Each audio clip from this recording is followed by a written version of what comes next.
छात्रों, यह वीडियो पूरक पठन खुला आकाश का दूसरा भाग है। इसके पहले भाग में हमने पाठ की विषय वस्तु, पाठ के लेखक का परिचय तथा पाठ के उद्देश्य को जाना समझा और डायरी विधा में लिखे गए इस पाठ के एक अंश को पढ़ा था। अब हम इस वीडियो में डायरी विधा में लिखे गए पाठ के शेष भाग को पढ़ेंगे। इसमें पहला विषय है, पहला मुद्दा है मकान पर मकान।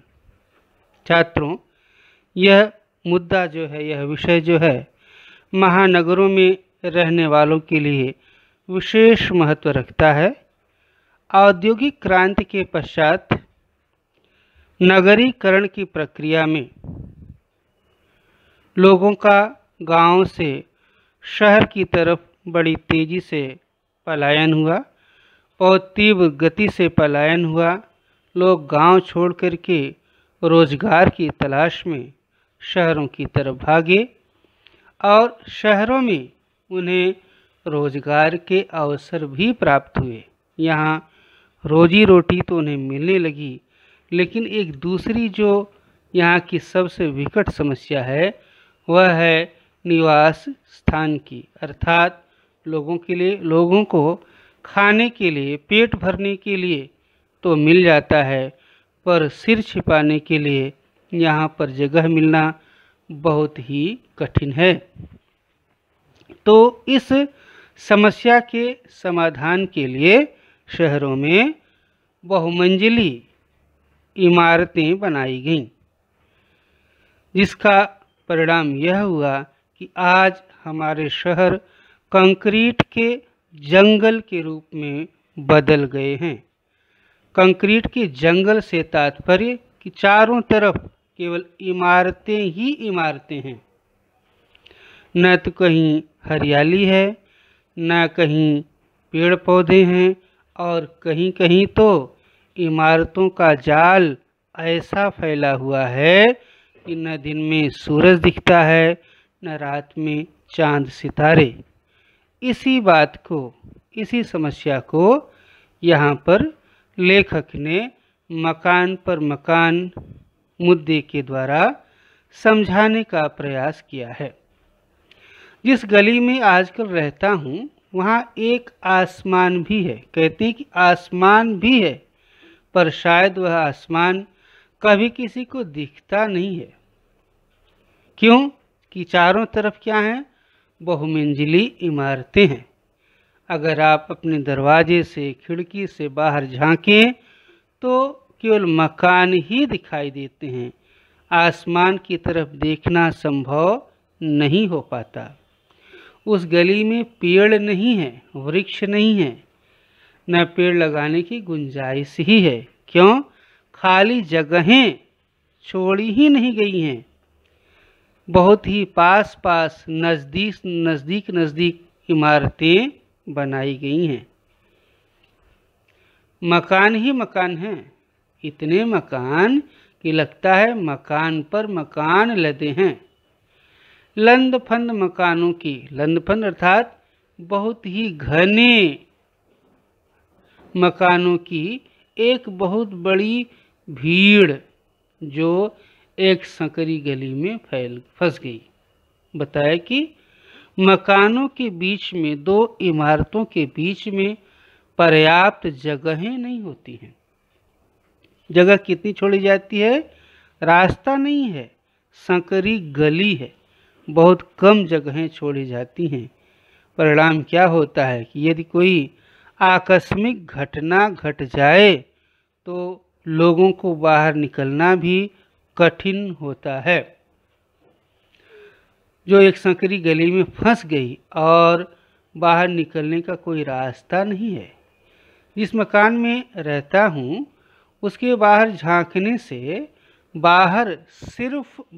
सिर्फ दूसरे के मकान, बाहर का तात्पर्य यहाँ पर कि खुली ज़मीन, खुला आसमान, पेड़ पौधे, बाग बगीचे, कुछ भी दिखाई नहीं देता है। क्या दिखता है? केवल दूसरे के मकान और एक गंदी व तंग गली दिखाई देती है। तंग अर्थात नैरो, पतली, संकरी। चिड़ियाँ दिखती हैं लेकिन पेड़ों पर बैठी या आसमान में उड़ती हुई नहीं। चिड़ियाँ पेड़ों पर क्यों बैठी हुई नहीं दिखाई देती? इसका सीधा सा उत्तर है कि वहाँ चिड़ियों के बैठने के लिए पेड़ हैं ही नहीं। बिजली, तो चिड़ियाँ कहाँ बैठती हैं? बिजली या टेलीफोन के तारों पर। मगर बातचीत करती या घरों के अंदर यहाँ वहाँ घोंसले बनाती नहीं दिखती हैं। उन्हें देखकर लगता है मानो वे प्राकृतिक नहीं, प्राकृतिक अर्थात जीवित नहीं, रबड़ या प्लास्टिक के बने खिलौने हैं जो शायद ही इधर उधर फुदक सकते हों या चूं चूं की आवाज़ें निकाल सकते हों। तो छात्रों, चिड़ियों की इस माध्यम से यह बताया गया है कि महानगरीय जीवन में मनुष्य का जीवन यंत्रवत हो गया है, मशीनों जैसा हो गया। जिस तरह से मशीनें निर्जीव हैं, निर्जीव मशीनें दिन रात काम करती हैं, उनमें काम तो वे करती हैं पर उसमें वेदना संवेदना का घोर अभाव होता है। आज उसी तरह से मनुष्य भी मशीनों की तरह दिन रात काम में लगा हुआ है। उसमें मानवीय संवेदनाओं का, भावनाओं का अभाव है, वे मर चुकी हैं। उसका जीवन यंत्रवत हो चुका है। मैं ऐसी संकरी और तंग गली में मकानों की एक बहुत बड़ी भीड़ से, बिजली या टेलीफोन के तारों से उलझे आसमान से एवं हरियाली के अभाव से जूझते अपने मोहल्ले से बाहर निकलने की भारी कोशिश में हूँ। कोशिश अर्थात प्रयास है कि मैं ऐसे स्थान पर चलूँ जहाँ घर हो, मकान हो, लेकिन मकान के साथ साथ खुला आसमान हो, खुला मैदान हो, हरियाली हो, पेड़ पौधे हों, जहाँ प्रकृति का सानिध्य हो और ऐसे वातावरण में रहने की प्रबल इच्छा लेखक की है। पर महानगरों में ऐसे स्थान, ऐसा वातावरण शायद ही किसी को नसीब हो। तीसरा है यहाँ पर जो विषय दिया गया है, सही साहित्य। सही का अर्थ है उचित। साहित्य कैसा उचित है, कैसा सही है, यहाँ ये दो पंक्तियों में बताने का प्रयास किया गया है। सही और संपूर्ण साहित्य वह है जिसे हम दोनों आँखों से देखते हैं। दोनों आँखों से देखने का भाव ऐसा है जिसमें किसी भी बात को बिल्कुल संतुलित तरीके से प्रस्तुत किया गया हो, उसमें किसी प्रकार का पक्षपात न हो, अतिशयोक्ति न हो, किसी को बहुत बढ़ा चढ़ा कर न बताया गया हो, किसी को नीचा दिखाने का प्रयास न किया गया हो। देखिए, दो आँखें हैं जो हमारी दाहिनी और बाईं आँख है, तो इसमें एक शत्रुता का प्रतीक है, एक मित्रता का प्रतीक है। तो कहते हैं कि साहित्य ऐसा होना चाहिए जिनमें न तो शत्रुता का भाव हो, न तो मित्रता का भाव हो किसी की तरफ, बल्कि समता का भाव हो, समानता का भाव हो। हम किसी प्रकार के विद्वेष से प्रेरित होकर के जो हम साहित्य रचना करते हैं, वह साहित्य उचित नहीं माना जाता है। साहित्य तो ऐसा होना चाहिए जो राग द्वेष के विकारों से मुक्त हो, जिसमें हर व्यक्ति के लिए, हर वस्तु के लिए, हर समाज के लिए समान रूप से जिसे महत्व दिया गया हो, स्थान दिया गया हो। अगला है जाने खुद को। अगला जो पाठ का विषय दिया गया है। क्या दिया गया है? जाने खुद को। देखिए क्या होता है, बार बार एक बात कही जाती है, आप लोग भी सुनते होंगे या सुने होंगे या कहते होंगे। क्या कहते हैं? मैं उन्हें अच्छी तरह जानता हूँ, मैं उन्हें अच्छी तरह जानता हूँ। तो हमारा ये दावा रहता है कि हम दूसरों को अच्छी तरह जानते हैं। पर विडंबना सबसे बड़ी बात यह है कि जो सबसे बड़ी विडंबना है, सबसे बड़ी बात है कि हम दूसरों को अच्छी तरह जानते हैं, ये हमारा दावा है, पर हम अपने को अच्छी तरह नहीं जानते हैं। अपने को अच्छी तरह जानने का अर्थ है कि हम अपने गुण दोष को ठीक तरह से जान नहीं पाते हैं। तो इसलिए पहले हमें दूसरों के जानने से पहले हमें अपने को, खुद को, अपने आप को अच्छी तरह जानना चाहिए। यदि हम सब केवल अपने आप को जान लें, अपनी अच्छाइयों को जान लें, अपनी बुराइयों को जान लें, अपने दोष को जान लें, तो निश्चित रूप से यह समाज, यह संसार बहुत जल्दी सुधर जाए। समस्या यह है कि हम दूसरों को सुधारने का प्रयास करते हैं, हम अपने आप को सुधारने का प्रयास कभी करते ही नहीं। क्यों नहीं करते? क्योंकि हम ये समझते हैं कि हम बिल्कुल अच्छे हैं, हमें कोई दोष नहीं है। यह मनुष्य की सबसे बड़ी भूल है। यदि हम मनुष्य हैं तो निश्चित रूप से कहीं न कहीं दोष, गलती अवश्य होगी। हमें आत्मचिंतन के द्वारा उस अपने दोष को, उस गलती को समझना चाहिए और उसे सुलझाने का, दूर करने का प्रयत्न करना चाहिए।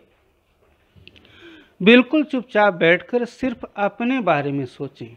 अपने बारे में सोचें अर्थात अपने गुण अवगुण के बारे में विचार करें कि हम कितने अच्छे हैं, हमें कहाँ दोष है, कहाँ बुराई है। और यह बात क्या होती है?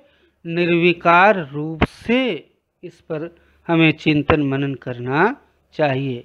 अपने दोषों को खोजने का प्रयास करना चाहिए, उन्हें अनदेखा नहीं करना चाहिए।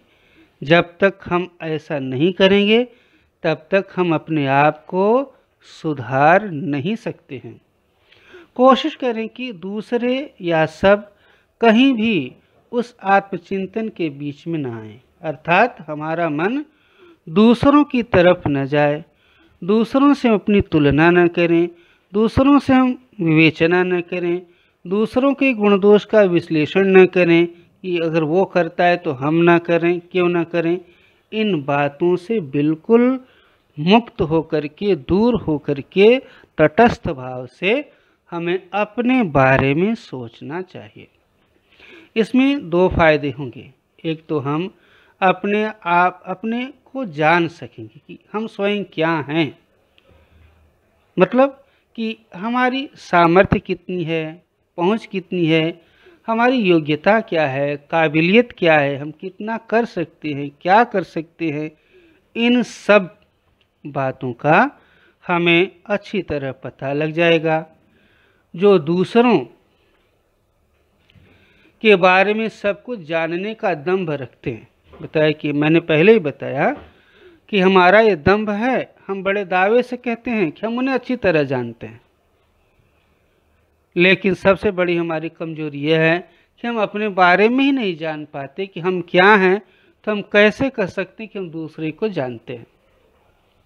दूसरे हमारे उस हस्तक्षेप से दूसरों की रक्षा होगी जिसके प्रतिक्षण मौजूद रहते हुए अपने बारे में न तो संतुलित ढंग से सोच पाते हैं, न तो सक्रिय हो पाते हैं। अर्थात जब हम दूसरों के बारे में टीका टिप्पणी करते रहते हैं तो दूसरों का मन उसे सुनकर के अस्थिर हो जाता है, विचलित हो जाता है, वे अपने बारे में आत्मचिंतन नहीं कर पाते हैं। इसलिए हमें क्या चाहिए कि हमें दूसरों पर टीका टिप्पणी करने से अच्छा है हम पहले आत्मचिंतन करें, अपने बारे में सोचें। दूसरों की सोच समझ में भी उतना ही भरोसा रखें जिनमें हमें अपनी सोच समझ में है। एक बात और यहाँ पर बताई गई है कि हम जो सोचते हैं, हम जो कहते हैं, उस पर हमें पूरा विश्वास रहता है। हमें लगता है कि वह जो बात, जो विचार, जो संकल्प हमारे मन में आए हैं वे पूरी तरह सत्य हैं, सही हैं, उचित हैं, उनमें कोई दोष नहीं है, बिल्कुल निर्दोष हैं। और दूसरे कोई भी बात कहें तो हम उसके बारे में क्या होता है, टीका टिप्पणी करने लगते हैं, बाल की खाल निकालने लगते हैं। दूसरों की बातों को, दूसरों के सुझावों को हम कभी भी खुले मन से स्वीकार करते ही नहीं। ये सबसे बड़ा दोष है, क्योंकि जब हम अपनी बात को, अपनी सोच को सही मानते हैं तो दूसरे की सोच भी तो सही हो सकती है। दुनिया में ऐसा नहीं है कि एक जो चिंतन शक्ति है ईश्वर ने केवल मुझे ही या हमें ही प्रदान की है, दूसरों को भी दी गई है। कहने का तात्पर्य ये कि दूसरों के भावों का, विचारों का सम्मान करना चाहिए। जब हम दूसरों के भाव, विचार, संवेदना का सम्मान करेंगे तो लोग हमारी भी भावनाओं का सम्मान करेंगे। हर एक के प्रति हमारे मन में सहज सकारात्मक स्वीकृति का भाव होना चाहिए। सकारात्मक स्वीकृति अर्थात पॉजिटिव थिंकिंग, अच्छी सोच। हर एक व्यक्ति की सोच को हमें खुले मन से, खुले दिल से स्वीकार करना चाहिए। यहाँ अन्यथा अक्सर होता क्या है कि हम पूर्वाग्रह से ग्रस्त रहते हैं और हमें केवल अपनी ही बात, अपनी ही सोच सही दिखाई देती है।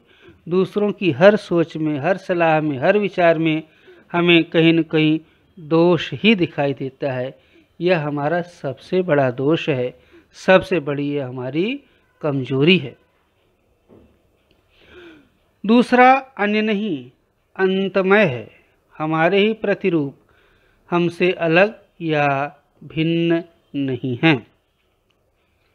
अगला जो विषय है, सिर्फ मनुष्य होते। आज दुनिया में एक ही चीज़ की कमी है, न धन की कमी है, न दौलत की कमी है, न सुख की कमी है, न संसाधनों की कमी है। कमी है तो केवल मनुष्य की कमी है। आज दुनिया में मनुष्य या मानव बहुत कम रह गए हैं। छात्रों, आपको यह बात अटपटी लग सकती है, क्योंकि सामान्य अर्थ में हम सभी मनुष्य हैं, हम सभी मानव हैं। लेकिन मनुष्य और मानव होने का अर्थ तभी पूरा होगा, तभी हम उस उद्देश्य को साकार कर पाएंगे जब हमें मनुष्यता हो, मानवता हो। मनुष्यता और मानवता के अभाव में हम शरीर से मनुष्य होते हुए भी प्रकृति से मनुष्य नहीं होते हैं। तो इसलिए क्या है, हमें सिर्फ मनुष्य होना चाहिए।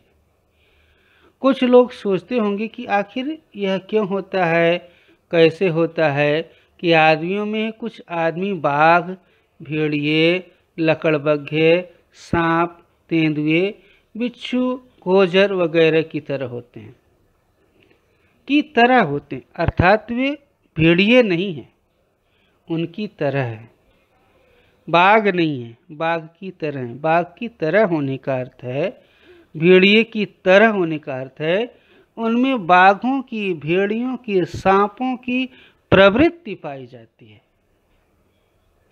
स्वभाव पाया जाता है, पशुवत आचरण वाले होते हैं।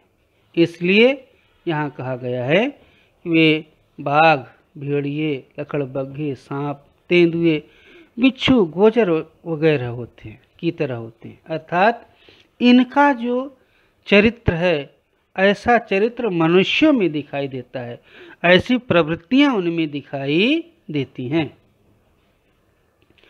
और कुछ आदमी गाय, बकरी, भेड़, तितली वगैरह की तरह होती हैं, क्योंकि कुछ में ऐसे भी गुण होते हैं। तो बताए कि हमें न तो ऐसा बनना है न तो ऐसा, अर्थात न तो हमें बाघ, भेड़िए, लकड़बग्घे की तरह रहना है, न तो गाय भैंस की तरह रहना है, बकरी की तरह रहना है।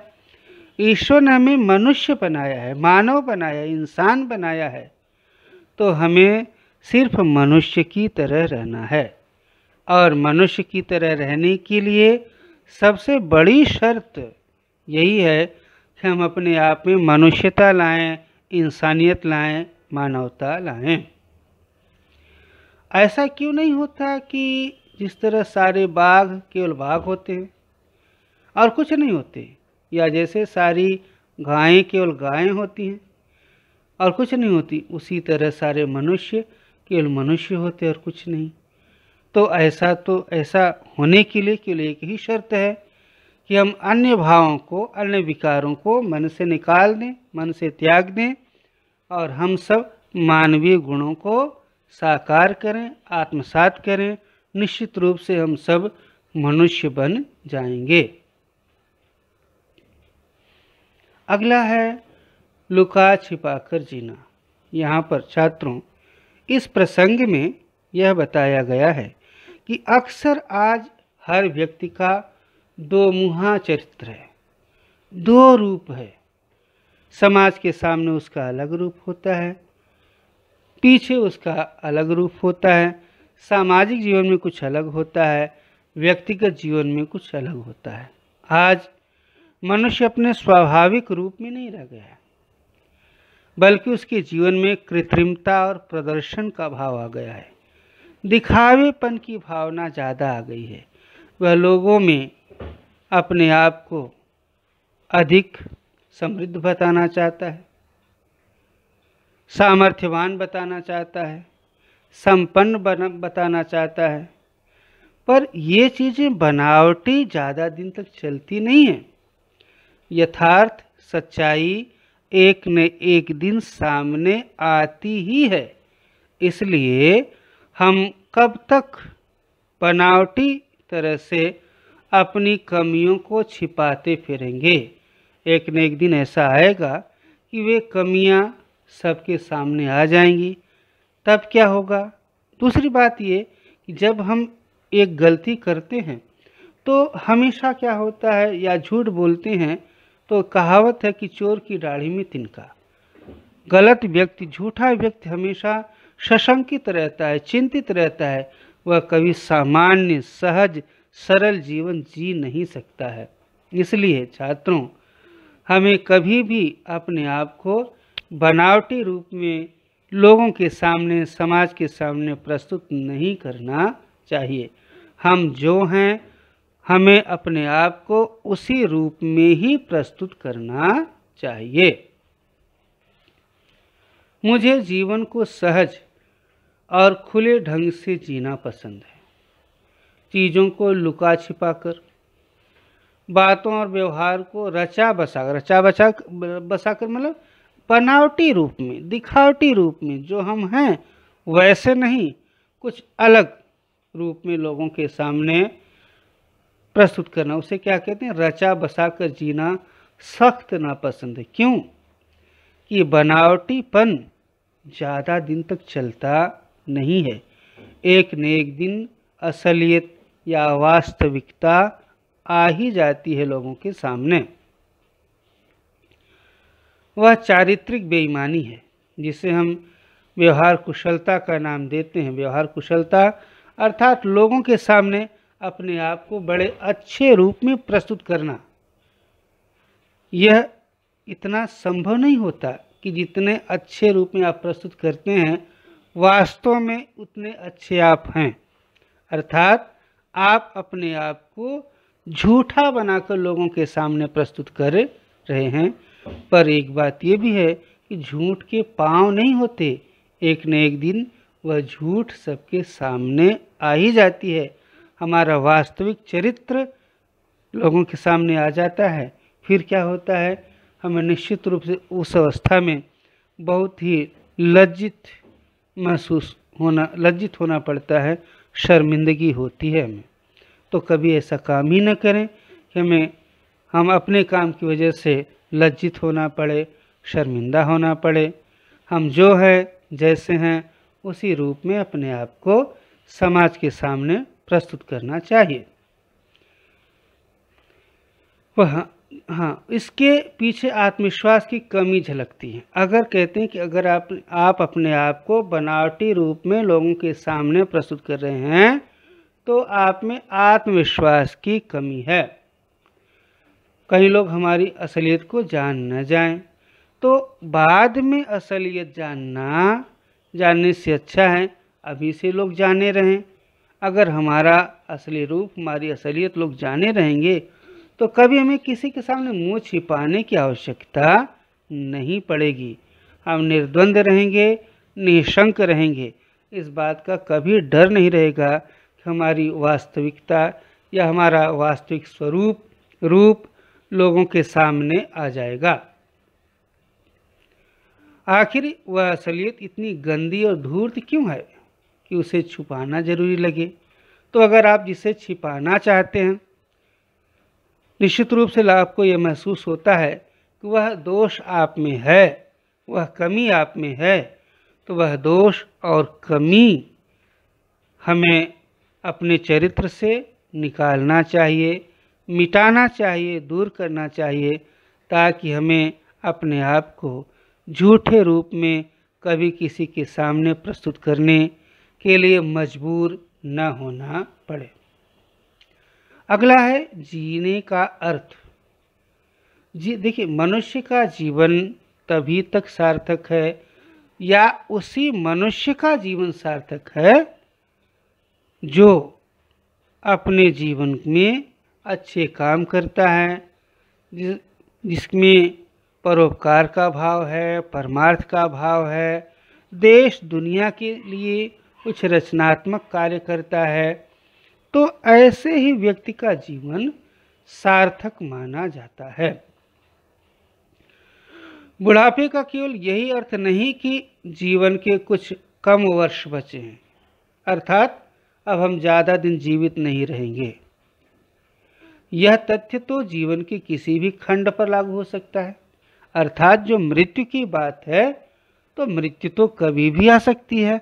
ऐसा नहीं कि वृद्धावस्था में ही आएगी, युवावस्था में आ सकती है, किशोरावस्था में आ सकती है, बाल्यावस्था में आ सकती है, तरुणाई में आ सकती है, जवानी में आ सकती है। मृत्यु तो हम जानते नहीं कि कब आएगी। बचपन, यौवन, बुढ़ापा, खास बात है जो भी वर्ष बचे हैं जब तक जीवित और चैतन्य हूँ, जिंदगी को क्या अर्थ दे पाता हूँ, अर्थात जिंदगी को कितना सार्थक बना पाता हूँ। जिंदगी को अर्थ देने का अर्थ यही है, मतलब यही है कि हम अपनी जिंदगी को किस तरह से लोगों के लिए उपयोगी बना सकते हैं, किस तरह से लोगों को इससे लाभ पहुंचा सकते हैं, क्या रचनात्मक कार्य कर सकते हैं जिससे लोग भी खुश रहें, हम भी प्रसन्न रहें। कभी हमें यह महसूस न हो कि ज़िंदगी हमारी बोझ बन गई है, हम एक एक दिन काट रहे हैं। कभी ऐसी हीन भावना हमें नहीं आनी चाहिए। या अपने लिए उससे क्या पाता हूँ, ऐसा कुछ जिसका सबके लिए कोई महत्व है। लगभग इसी अर्थ में मैं साहित्यिक चेष्टा और जीवन चेष्टा को अपने लिए अविभाज्य मानता हूँ। अविभाज्य मतलब जो अलग न हो, अविभाजित न हो, विभाजित न हो, अर्थात जो अलग न हो। 75 का हो रहा हूँ, यानी जीने के लिए अब कुछ ही वर्ष बचे हैं, लेकिन जीना बंद नहीं हो गया है। अर्थात मैं पूरे होश के साथ, जोश के साथ, उत्साह के साथ जिंदगी का आनंद लेकर के जी रहा हूँ। यह एहसास कि मृत्यु बहुत दूर नहीं है, उम्र के किसी भी मोड़ पर हो सकती है। ऐसा हुआ भी मेरे साथ है। तब हो या अब, यह सवाल अपनी जगह बना रहता है कि जीवन को किस तरह जिया जाए। जीवन को अच्छी तरह से जीवन जीने में ही जीवन की सार्थकता है। और अच्छी तरह से जीवन जीने का जो सामान्य अर्थ है वह यही है कि हम जिंदगी में ऐसा काम करें जिससे हमें प्रसन्नता मिले, खुशी मिले, आनंद मिले और लोगों का भी क्या है, कल्याण हो, लाभ हो, फायदा हो। सर्वे भवन्तु सुखिनः सर्वे सन्तु निरामया। हमारे जीवन का ऐसा सिद्धांत होना चाहिए। दिल्ली में रहना, एक बात ये भी है, दिल्ली अर्थात कोई भी महानगर, चाहे दिल्ली हो, मुंबई हो, मद्रास हो, कलकत्ता हो, चेन्नई हो, हर सभी महानगरों की सबसे बड़ी और कॉमन जो समस्या है वह है निवास स्थान की, घर की, मकान की। दिल्ली शहर में घर ढूंढ रहा हूँ। शहर जैसे एक बहुत बड़ी बस में क्या होता है, जिसमें सवारियाँ ठूंसी रहती हैं, कहीं तिल रखने की जगह नहीं होती। ऐसे ही महानगरों में लोगों की भीड़ है, सवारियों से लंदफंद, हर वक्त चलायमान, दिन रात जो चलती रहती है। इसी तरह से महानगरों का जीवन है। यहाँ दिन रात किसी को चैन नहीं है। हर व्यक्ति दिन में भी सक्रिय है, रात में भी सक्रिय है, क्रियाशील है। न मन को चैन है, न शरीर को आराम है। दिल्ली में रहने का मतलब कहीं पायदान बराबर, 2 कमरों में 2 पांव टिकाकर किसी तरह लटक जाओ और लटके रहो उम्र भर। जिंदगी का मतलब बस इतना कि जब तक बन पड़े लटके रहो, फिर धीरे से कहीं भीड़ भाड़ में गिर जाओ। अगला है बहाने निकालना। यहाँ ये बताया गया है कि जो काम हम मन से करना चाहते हैं उसके लिए हम समय निकाल लेते हैं और उस काम को पूरा भी कर लेते हैं। जिस काम को हम मन से नहीं करना चाहते हैं उसके लिए तमाम तरह के बहाने बनाते हैं। जो हम शौक से करना चाहते, शौक अर्थात मन से, दिल से, इच्छा से, उसके लिए रास्ते निकाल लेते हैं। जो नहीं करना चाहते उसके लिए बहाने निकाल लेते हैं। कहते हैं कि जहाँ चाह वहाँ राह। जिस काम को करने की इच्छा है, प्रबल इच्छा है, उसके लिए तमाम बाधाएं होते हुए भी कहीं न कहीं से रास्ते निकल आते हैं। और जिस काम को करने की इच्छा हमें नहीं होती वह काम बहुत ही सरल, आसान, सुगम होते हुए भी हमारे लिए कठिन प्रतीत होता है। आगे है अपने से बहस दूसरों से नहीं, अपने से करनी चाहिए, उससे सच्चाई हाथ लगती है। दूसरों को सिर्फ सुनना चाहिए, दूसरों से बहस से केवल झगड़ा हाथ लगता है। क्यों? कि वे आपकी बात नहीं मानेंगे, आप उनकी बात नहीं मानेंगे। वे आपसे अपनी बात मनवाने का प्रयास करेंगे, दबाव बनाएंगे, आप भी वही करेंगे और इसी तू मैं में किसी भी बात का निष्कर्ष नहीं निकलता। साधारण सी बातें भी उलझ करके भारी हो जाती हैं, जटिल हो जाती हैं, जिनका समाधान निकाल पाना बहुत मुश्किल हो जाता है। चीज़ों की गुलामी, यहाँ पर अगला जो विषय है, अगला प्रसंग है, क्या है? चीज़ों की गुलामी। कुछ दिनों पहले कंप्यूटर ने मुझे 40,000 रुपये में ख़रीदा है। कह रहे क्या करें, बात ध्यान से रखिए। कंप्यूटर ने लेखक को ख़रीदा है। यहाँ भाव ऐसा छिपा है कि वैसे चीज़ें तो क्या हैं, हमारे लिए हैं, लेकिन आज हम धीरे धीरे उन चीज़ों पर इतने आश्रित हो गए हैं कि हम उनके गुलाम बन गए। हम उनका मोह छोड़ नहीं पा रहे हैं।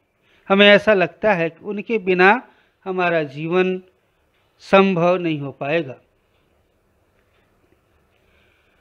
आजकल उसकी गुलामी में हूँ, उसके नखरों को सिर झुकाकर झेलने में ही अपना कल्याण देख रहा हूँ। उसका वादा है कि एक दिन वह मुझे लिखने पढ़ने की पूरी आज़ादी देगा। फिलहाल उसकी एकनिष्ठ सेवा में ही मेरा उज्जवल भविष्य है। इसके पहले एक मोटर मुझे भारी दामों में खरीद चुकी है, उसकी सेवा में भी हूँ। दरअसल चीज़ों का एक पूरा परिवार है जिसकी सेवा में हूँ। आदमी का स्वभाव नहीं बदलता या बहुत कम बदलता है।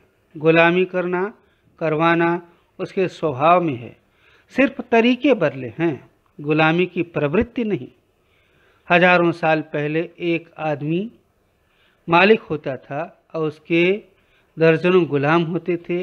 अब ये हर एक चीज़ के दर्जनों गुलाम होते हैं।